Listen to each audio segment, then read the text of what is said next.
अस्सलामुअलैकुम। Daily gulf Urdu में खुशामदीद।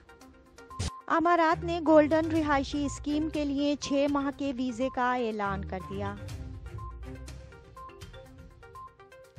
तफसीलात के मुताबिक अमारात की federal authority for identity and citizenship ICA की जानिब से एक नई सर्विस शुरू की गई है, जिसके तहत गोल्डन रेजिडेंसी स्कीम के लिए अप्लाई करने वालों को 6 माह का वीज़ा दिया जाएगा, जिस पर वो मुतादिद बार अमारात आ जा सकेंगे। इस इक़दाम का मकसद इन अफराद को सहूलत देना है जिन्हें गोल्डन रेजिडेंसी स्कीम के प्रोसीजर मुकम्मल करने के लिए सफ़र की कभी भी ज़रूरत पेश आ सकती है।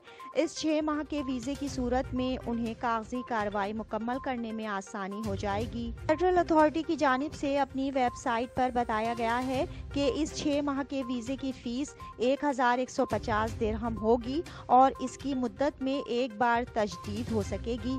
ये 6 माह का वीज़ा सिर्फ गोल्डन वीज़ा प्रोसीजर मुकम्मल करने की खातिर जारी किया जाएगा। अब तक के लिए इतना ही। अगले बुलेटिन तक के लिए खुदा हाफिज।